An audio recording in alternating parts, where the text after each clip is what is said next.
even let us use their hotter coat. When Michael Malone was an assistant here, what did you like best about his approach to things? One of my favorite guys. He's extremely intelligent, very personable, but sometimes it would kind of get misconstrued because he has a fire to him. Very extremely passionate, loves the game of basketball. And then we're both Steeler fans, so we connected on that front as well. But Coach Mo, really, really brilliant basketball mind. And as somebody who's been around the NBA since childhood, as long as he has, he really understands the NBA game. And I'm extremely excited for him to have the success that he's had. Or now having, I should say, in Denver. My worry for him a couple years ago was that I think they missed the playoffs by one game or something like that, or like they lost at maybe Minnesota, I think. Yeah, and I was worried that they would fire him, and it was good to see that they stuck with him because I knew like that's y'all guy. Like y'all found y'all guy. Don't make an impulse decision because you lost that game and didn't make the playoffs. And sure enough, I think they came back the following year, last year, if I'm not mistaken, and was like a 2-seed or a 3-seed or something like that. And to see the success that he's had, I actually knew like a couple years ago, one way I can judge how well a team is coached. Every time like I was come out of a pick and roll or I'm rolling with Steph out of the pick and roll, or they did not miss the bottom low man pulling over not one time the whole entire game. And that's like something that you'll look at that and you'll say, oh, well, like that's what you should do, or that's your rotation. Like nobody in the NBA, except for select fewer teams, that does not miss that assignment. Like that assignment is missed all the time, and they never missed it. And that's how you could just tell, like, he's really coaching these young guys up. And now, obviously it's showing in the success that they're having. That was a 3-minute uninterrupted love fest. That's my guy. I love Coach Mo. You talk about his knowledge and his passion, and it's almost like you're describing yourself. So did you guys connect on that level? Did he see something in you pretty early in your career? I think so.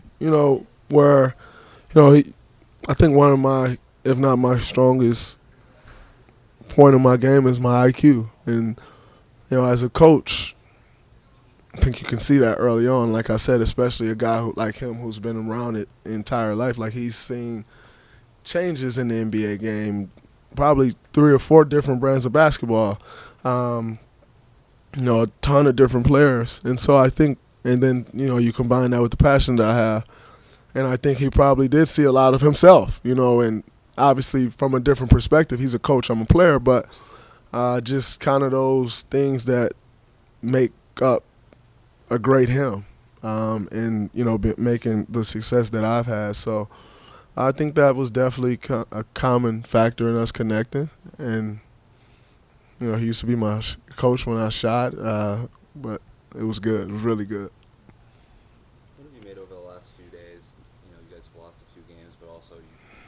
You signed 2 new players, but those players had been here before. It was kind of like a complicated thing. I mean, what have you made of that whole situation? It's just a business, and obviously happy to see D-League get his deal. Like I said before, as a guy who's always betted on myself, I respect a guy who bets on himself and then you succeed. Like I respect that. I have an affinity for that.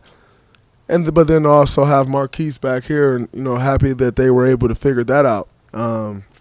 Because I think, like I said early on in the year, Marquise has been in some tough situations, and no one ever wants to say that wasn't the right fit for a young guy, or like that environment wasn't good for that young guy. It's always just like, oh, that young guy doesn't work for him. He's not good. He's not good enough to be in the league, and that's that.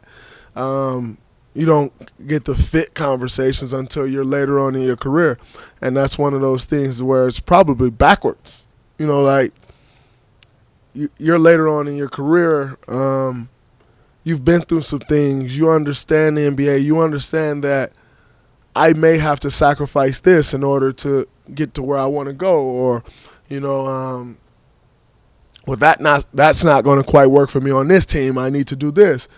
As a young guy, you come out and, you know, your top 10 pick, you think it's just going to work right away, and you probably never dealt with a ton of adversity because mama was always there to deal with the adversity, or daddy was always there, or your uncle, or whoever it was to deal with that adversity. And now you're hitting that first stage of adversity, and the first thing people do is give up on you and say, nope, he's just not what we thought. But it's never quite the fit, and I think Marquise has come here. He's found a good fit for him. He's continued to get better. He's in a great environment. And even, you know, for myself, watching him every day and just seeing the improvements that he's had from the first day of camp when he got here to where he is now, tremendous strides. And, you know, I think he's, you know, found a place where he can flourish. And, you know, it's great to see him back and, you know, be able to hit the floor with him again. Why do you feel that it's important to, you know, when they're worthy to big up young players that maybe have gotten a bad rap or maybe haven't gotten a fair shake? Why do you feel the responsibility? Because I think we were all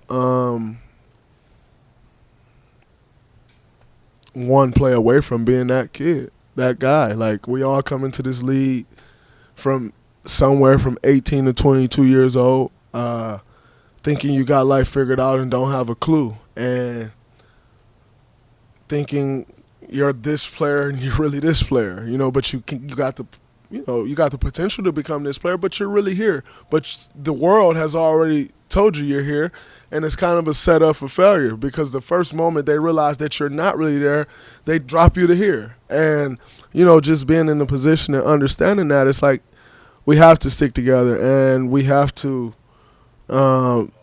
look out for the young guys. You know, I remember my first couple years in the league, Pete Myers used to tell me, like, Draymond, your job in this league is when you get paid to get the next young guy paid. You take care of the next young guy, and that young guy take care of the next young guy. And I kind of took that to heart because it's, you know, this is a brotherhood. It's a fraternity. And if we don't stick together, everybody would just tumble on us and, you know, trample all over us if they can. And so I think it's important for a guy who's had the success or more, because there are guys in this league that's had much more success than I've had, to continue to look out for the younger guys and take care of them and show them the way, because it's going to be important that those young guys who one day will be in our seat to do it for the next young guys. Following up on that, you had Pete, obviously, as assistant, but why do you think the league has shifted away from having an older guy or a couple older vets on every team to give younger guys that kind of I think a part of it is the salary cap. It just costs more for minimums than if you're bringing in a younger guy. I think another thing is when everybody's always looking for the next this or looking for the next that, and this guy has potential through the roof. And it's, you know, the guy who has already figured it out, he's now an afterthought. And I think it's, you know, it's a little backwards because, you know, having potential through the roof, all that really means is you haven't proven anything. But they think you can be X, Y, and Z. And then, so you get these guys with potential through the roof, and you forget to put somebody in place that can actually show those guys the way. And I know for me personally, having had guys like Carl Landry, David Lee, Jared Jack, Jermaine O'Neal, Richard Jefferson, having guys like that, you know, my first and second year in the league was everything for me, you know, because those were guys and then David West, who came along a little later in my career. I was maybe 4 years in. but had a tremendous impact on me. Like, I understand how important those guys were for me, and I'd be doing a complete disservice to the younger guys who coming after me, but more so to the game of basketball, to not try to pour into these guys what those guys poured into me, because it is a huge part of why I'm sitting here today. What do you think of what Jordan's done since he came back from the G League? I think he's playing a lot more aggressive. I think, he's just being more assertive and is a little more confident. You go down there as a scorer or a shooter, all you kind of need to see is the ball go in the hole, whether you're in the G League or up, and you just need to see the ball go in the hole, and that builds confidence. And so I think for him to go down there and get some game reps and actually see the ball going through the rim has done something for his confidence. And he's playing like that. He's taking shots. He's taking good shots. He's kind of gotten out of his own head, and I think that's important. Totally unrelated. D'Angelo had his bobblehead night the other night. For you personally, the six of them, what is that like playing on your own bobblehead? It's a surreal feeling. Knowing how, as a kid growing up, like, we all saw bobbleheads. And then to see your face on that, like, it never gets old. It's almost like this night is dedicated to you. Like, and then you see, like, fans pouring in, where it's like the first 10,000 fans get this bobblehead, and you don't really see it here anymore because of the way the setup is with the new arena. But, like, you pull in the Oracle, and, like, if you're coming the back way, so if you're coming from 880 South and then you come in, I don't remember which gate it is, but, like, it's hard to get across because the line is back to the entrance on 66th Street. Like, they're actually piling in here this early to get my bobblehead. Like, it's a surreal feeling.